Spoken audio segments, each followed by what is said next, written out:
네, 안녕하십니까. 지저스 메디컬 센터 조형훈 원장입니다. 여러분 가정의 부부관계는 어떻습니까? 이번 시간에는 분노라는 제목으로 분노의 원인과 그 대안을 마련하는 시간을 갖고자 합니다. 네, 호소 문제를 읽어드리겠습니다. 안녕하십니까. 저는 올해 40대 초반으로 결혼 10년차 한 가정의 남편입니다.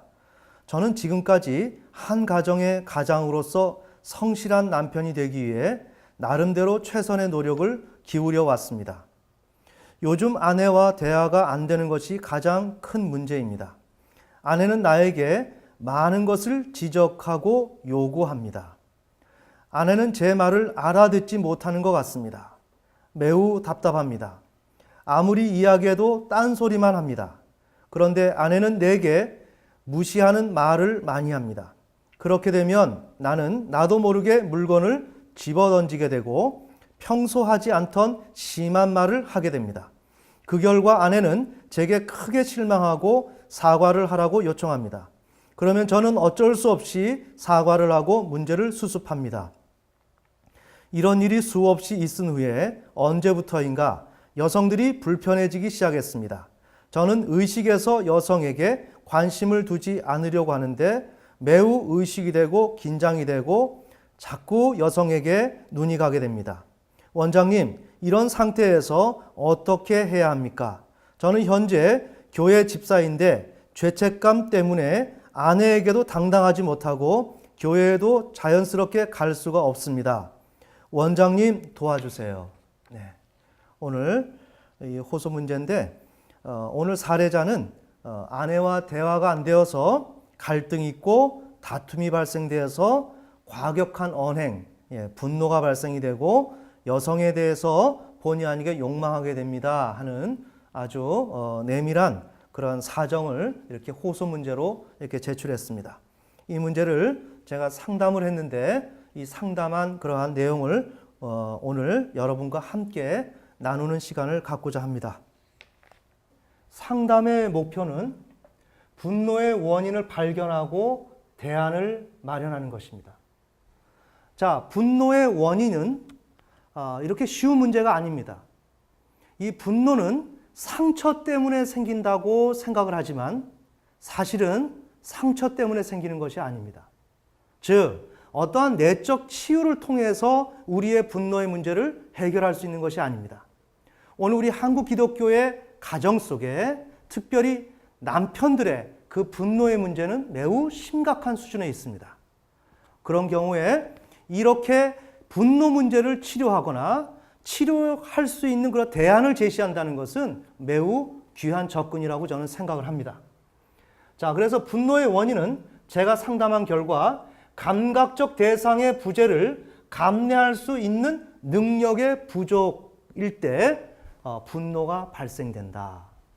즉, 상처가 억압된, 상처가 있는 그 사람이 참다 못해서 그냥 우리가 말하는 대로 튀어나오는 것이 분노가 아니고 감각적 대상의 부재, 이런 현상이 있을 때 그 대상이 없음으로 인해서 그 감내할 수 없게 될 때 이때 분노가 발생된다. 자, 이런 내용을 우리가 이 그림을 통해서 찬찬히 한번 살펴보는 시간을 갖겠습니다.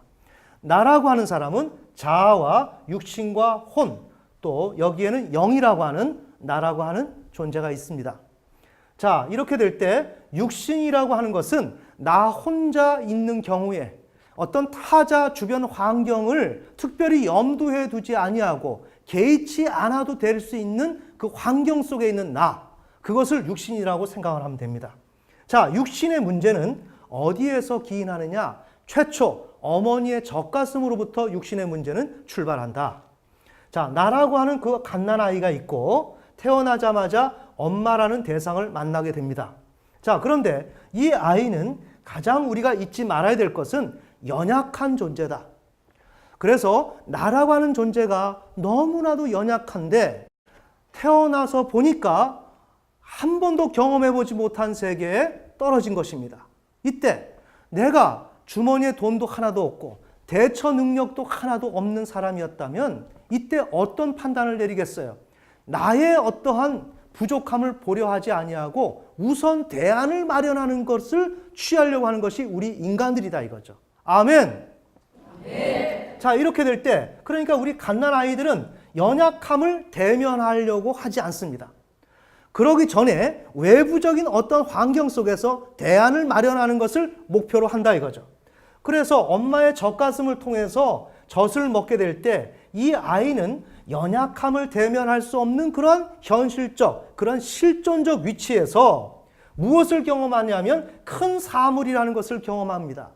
큰 사물이라고 하는 것은 사물이라고 하는 것에 큰이 붙어 있어요. 그러니까 사물이라고 하는 것은 하나의 대상을 의미하는 것이고, 그런데 이것은 큰이라고 붙였기 때문에 근원적인 대상을 의미하는 것이에요. 그러니까 우리가 어떤 근원적 요소인데 이 아이가 젖가슴을 통해서 젖을 먹을 때 경험되었던 그 엄마를 통해서 경험한 그 나를 편안하게 해주고 나를 안정감을 줄 수 있는 그런 엄마의 그 기능, 그런 엄마, 그런 근원적 엄마를 이 시간에 경험했다는 것입니다. 그래서 이 큰 사물을 경험했는데 이 큰 사물은 아이가 연약함으로 인해서 불안을 경험할 수밖에 없는데 그것을 모면할 수 있는 그 기능을 해주는 것이고, 그리고 또한 이 큰 사물은 감각적 대상이라는 거죠.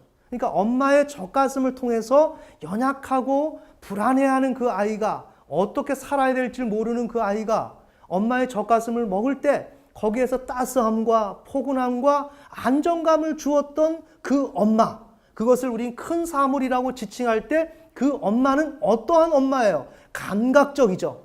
감각으로 느낄 수 있는 것. 그래서 아이들이 엄마의 젖가슴을 눈을 뜨지도 못하고 더듬으면서 엄마에게로 가죠. 엄마의 냄새를 맡고, 바로 그렇게 이 큰 사물은 감각적 대상이다 이거. 자, 우리가 무엇을 얘기할까요?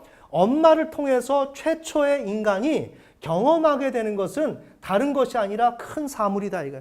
나의 불안감을 근본적으로 해결해 줄 수 있는 근원적 대상, 그러한 큰 사물.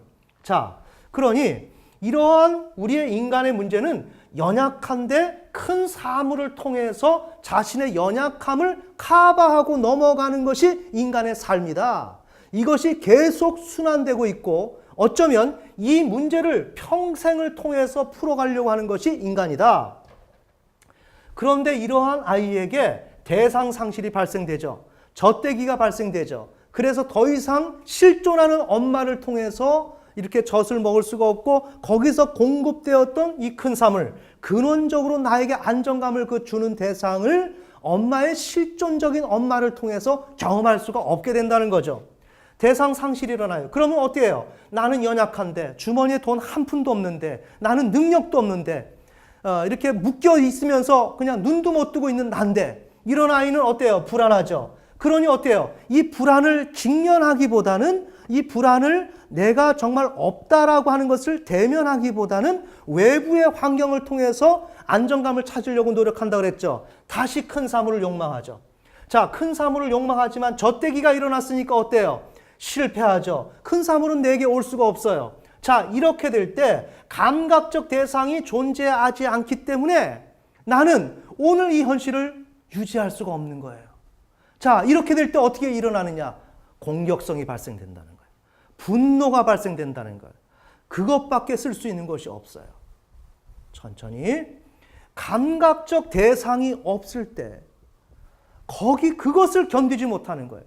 이 감각적 대상을 덜 의존해야 되는 거예요. 사람은. 우리 아이들이 뭔가 놀다 보면, 오락을 하다 보면 오락이 끝나고 나면 안절부절 못할 거예요. 그죠?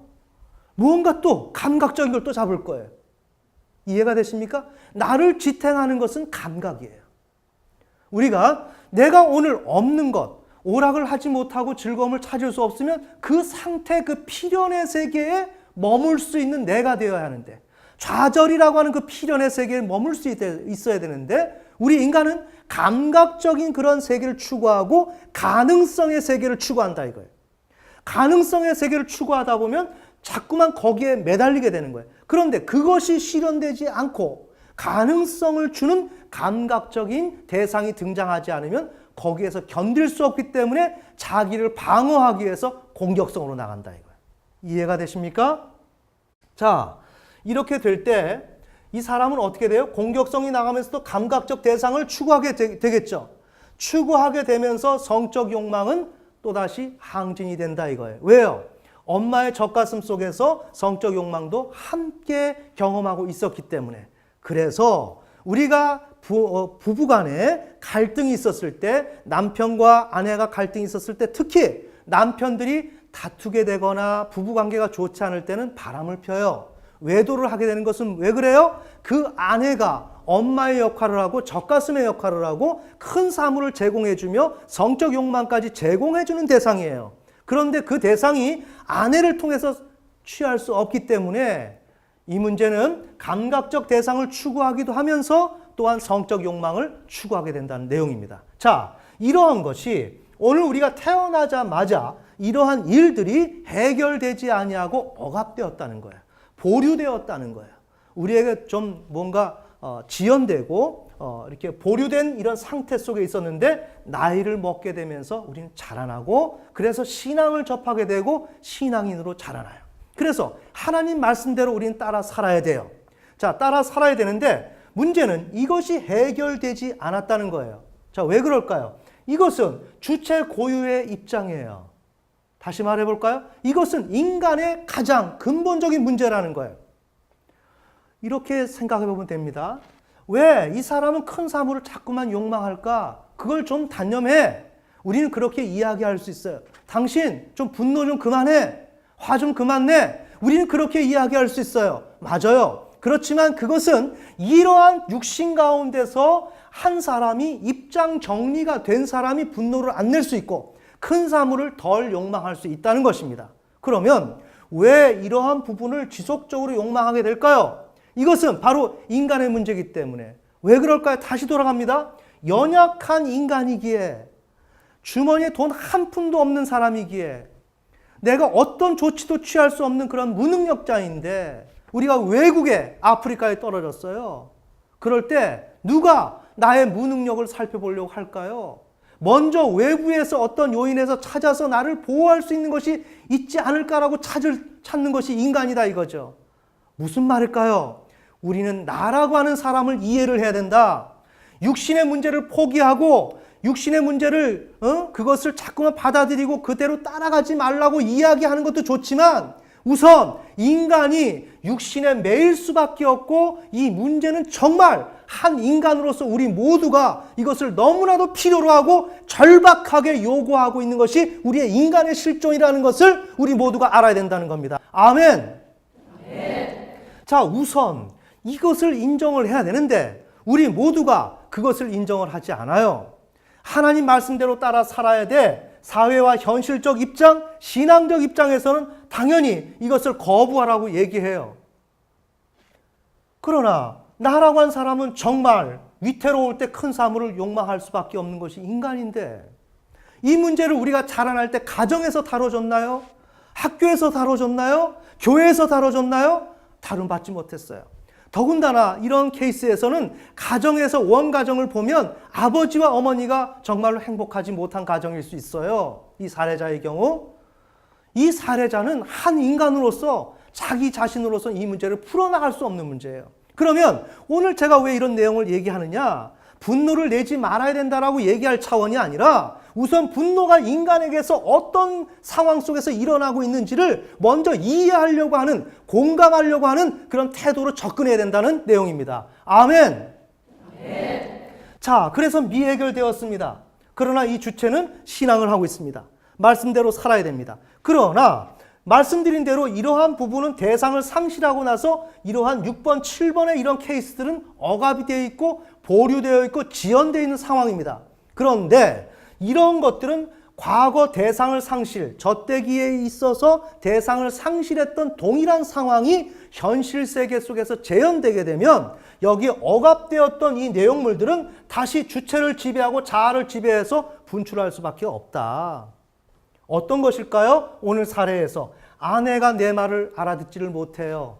자신의 소리만을 해요. 나에게 요구하고 지적하고 나를 자꾸 판단해요. 나를 무시해요.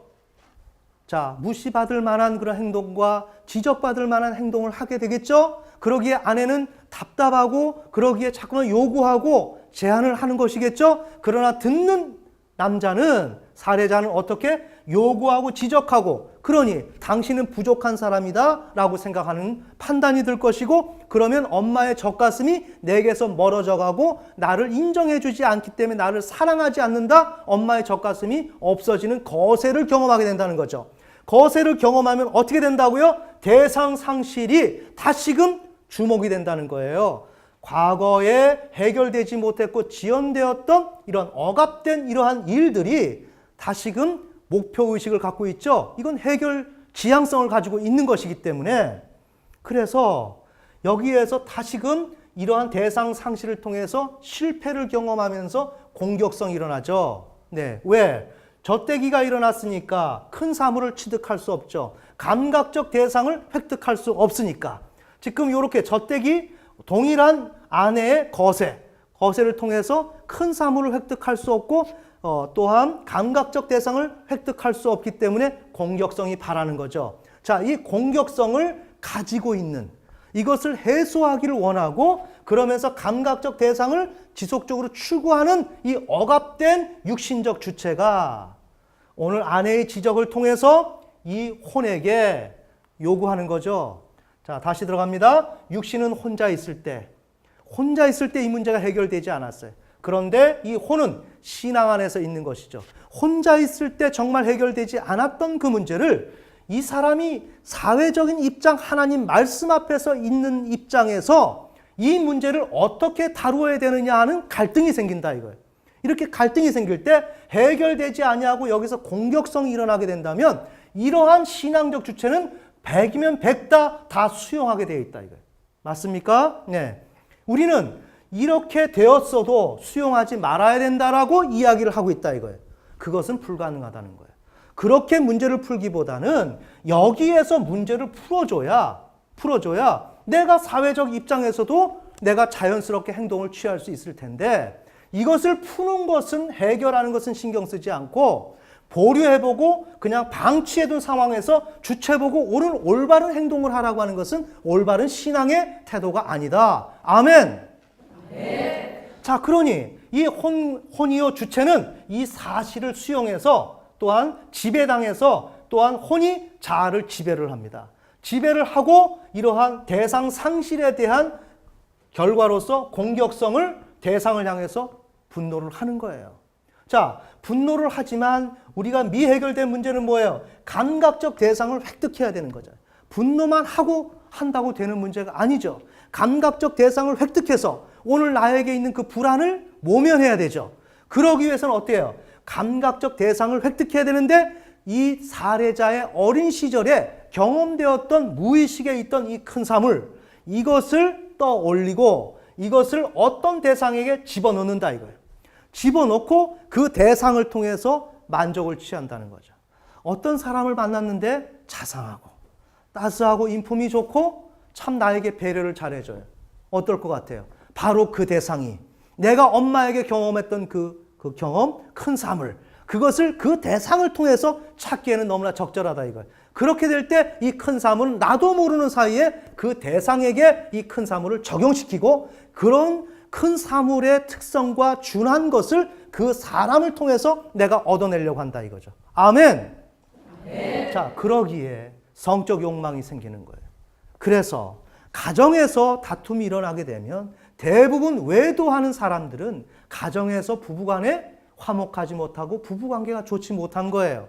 그것은 그런 부부관계가 좋지 못해서 만족을 취하기 위해서 충동적으로 외부로 나간 것이 아니라 바로 이러한 개념 속에 성적 욕망은 항상 결부되어 있기 때문에, 또한 대상이 결부되어 있기 때문에 타자를 향해서 자꾸만 물색을 하면서 밖으로 나간다는 내용입니다. 아멘. 네. 자, 이렇게 되는 경우에 우리가 대안을 찾아봐야 됩니다. 사례자의 실존을 공감해야 합니다. 이런 경우에 제가 충분히 말씀드렸죠? 우리의 육신. 우리 성경에서 육신이라고 하는 것은 생각도 안 해야 될 대상이죠. 로마서 8장. 육신대로 살면 죽을 것이로되 영으로 살면 너희가 산다. 평강과 생명이다. 응? 이렇게 지금 성경은 얘기하고 있죠. 그러니 육신은 쳐다보지도 않죠. 자, 육신을 쳐다보지 말라는 것이 아니에요. 육신대로 살지 말라고 얘기하는 것은 그냥 등한시하라는 것이 아니에요. 오늘 우리는 육신 가운데 있어요. 나 혼자 있을 때 그 입장, 이것을 우리는 고려해야 된다는 거예요. 그것을 어떻게 고려해야 되나요? 이러한 문제를 충분히 다뤄줘야 된다는 거예요. 자, 다뤄주어야 하는데 오늘 남편은 40대예요. 자, 40대입니다. 근데 이 문제를 지금 다뤄내지 못했어요. 그럼 우리는 어떻게 될까요? 이러한 남편에게 당신 왜 화내? 제발 좀 화 좀 내지 마. 이렇게 얘기할 때 아무리 아내가 그 문제의 가정의 회복을 위해서 진지하게 얘기한다 할지라도 그 내용은 어떻게 들려요? 또다시 요구와 지적으로 들리죠. 맞습니까? 네, 어떤 말을 해도 요구와 지적이에요. 그러면 남편은 어떻게 해요? 대상 상실을 경험하죠. 무의식 가운데 있었던 대상 상실이 다시금 자극이 되어서 활성화된다 이거예요. 그 주제가 다시 왕성하게 일어난다 이거예요. 이 주제를 실현시키려고 활발하게 내 무의식 가운데서 움직이기 시작한다 이거예요. 그것도 모르고 아내는 제발 좀 당신 그러지 말고 이렇게 얘기해요. 그러면 얘기를 하다가 대화가 되느냐? 안 돼요. 왜 안 될까요? 무의식의 이 문제 대상 상실에 대한 경험이 촉발되었고 자극되었기 때문에 어때요? 공격성이 나오죠. 맞습니까? 공격성이 이 주체를 지배해서 다시 분노로 나와서 아내에게 분노하게 되는 거예요. 그러기에 오늘 이러한 경우에 있어서는 어떻게 해야 돼요? 아내는 아무 말 없이 그냥 있어주는 거죠. 옆에서 불안해서 감각적 대상이 없어서 큰 사물을 찾기 위해서 막 자꾸만 얘기를 하면서 아내에게 설득을 하고 여보 난 사실 그래서 그런 게 아니고 이래서 이랬던 거야 라고 얘기하는 것은 뭐예요? 아내를 통해서 따스한 한마디, 따스한 젖가슴, 나를 위로해 줄 수 있는 젖가슴, 나를 지탱해 줄 수 있는 젖가슴, 큰 사물을 요구하고 있는 거죠. 이렇게 되면 어떻게 해야 돼요? 그것을 지켜봐 줘야 되죠. 아 그래, 말도 하지 말라는 거예요. 그냥 여기서 끄떡거리면서 공감하는 눈빛으로 봐주라 이거예요. 그러면 여기서 무엇이 발생돼요? 이 사람은 아직 큰 사물이 획득되지 않은 상황에서 그것이 없다면 감각적 대상이 없을 때는 견디지 못했던 사람인데 오늘 아내가 아무 말 없이 있어줌으로 인하여 감각적 대상이 없는 1초, 없는 2초, 3초, 4초, 5초, 10초를 견뎌낼 수 있는 거. 이해가 되십니까? 하나의 예가 이게 우리 어린아이들을 치료할 때 우리 아이 달라졌어요 할 때 어때요? 막 떼를 쓰는 아이들 있죠? 떼 쓰는 아이들에게 치료자가 어떻게 해요? 가서 그냥 꾹 안아주죠. 맞나요? 떼 쓰는 건 뭐예요? 공격성과 분노예요. 그건 왜 그럴까요? 감각적인 게 자기에게 들어오지 않을 때 그걸 견뎌내지 못하는 거예요. 이것을 함께 견뎌주고 말없이 그것을 함께 안아주고 함께 견뎌나가줄 수 있는 거, 그런 상태가 될 때 남편은 감각적 대상이 없을 때 자신도 모르게 그것을 견뎌나가고 있다 이거예요. 오늘 우리는 이런 이야기를 더욱더 다양하게 심층적으로 이야기할 필요성이 대단히 많습니다. 그렇지만 오늘은 시간 관계상 사례자에게 너무나도 큰 사물이 필요하다. 이게 오늘 우리의 문제다. 오늘 내 남편은 죄인이 아니다. 내 남편은 이렇게 부족한 사람이 아니다. 부족해서 화를 내고 부족해서 분노를 내고 저것밖에 안 되는 사람이다가 아니라 저 사람은 각각의 고유한 환경과 자라오는 환경이 달랐는데 그러한 달랐던 그 환경을 이제는 이해를 해주고 그가 미처 소화해내지 못했던 이 육신의 이러한 문제들을 이제 남편과 아내가 되어서 한 가정을 꾸몄다면 이제 이 문제를 진지하게 다뤄줘야 된다. 아멘. 네. 특별히 오늘 우리 기독교는 무엇을 생각하느냐? 너무나도 보편적이고 타당한 객관적 지식에 몰두하고 있어요. 반드시 승인해야 되고 옳다라고 이야기하는 그 이야기들을 하는 것을 너무나도 중요시해요. 그러나 그렇게 가다 보면 무슨 문제가 생기느냐? 실천에 입각한 지식을 이야기하지 못해요. 무슨 내용일까요? 우리는 아내는 남편에게 복종해야 되고 남편은 아내를 사랑해야 된다. 에베소서 5장 22절 말씀 자, 이렇게 될 때 우리에게는 아내와 남편, 그들이 어떤 보편적 질서 가운데 어떻게 해야 된다는 것을 익히 알고 있고, 또한 그런 가운데서의 아내와 남편을 알고 있어요. 그러나 오늘 우리는 어때요? 구체적인 실천에 입각한 남편과 아내를 몰라요. 오늘 우리 사례자는 육신 가운데 젖어 있으면서 정말로 그러한 감각적 대상, 큰 사물이 없을 때는 이것을 견뎌내지 못하는 그 남편을 알지 못한다 이거예요. 아멘. 남편은 현재 엄마를 욕망하고 있고 성적 욕망하고 있고, 우리가 지난 시간에 살펴봤지만 근친상간의 대상으로서 아내와 결혼했고 이런 생활을 하고 있다 이거예요. 오늘 우리는 너무나도 보편 타당한 객관적 지식에만 몰두한 결과, 오늘 우리가 실천을 염두에 두고 실천을 위해서 조우해야 되는 남편과 아내, 거기에 다양한 문제가 발생되고 있고 거기에서 발생되는 대상이라고 하는 그 정체성, 이러한 문제들에 대해서 우리가 심각하게 고민해야 되지만 거기에 대해서 우리가 아는 바가 없다 이겁니다. 그 결과 오늘 우리는 어때요? 육신에 대해서 우리는 포기해야 되고, 우리는 신앙적 주체로서 하나님 말씀대로 따라 살아야 된다고 하지만 이 당위성, 객관적 그런 진리, 이것만을 언급할 뿐 여기에 수반된 우리가 해결해야 될 문제들은 전혀 다루지 못하고 있다 이겁니다. 오늘 부디 이 내용이 한 가정에 분노하는 남편이 있다면 이 문제가 잘 다뤄져서 여러분들이 소망하는 건강하고 행복한 기독교 가정이 되는데 큰 도움이 되었으면 합니다.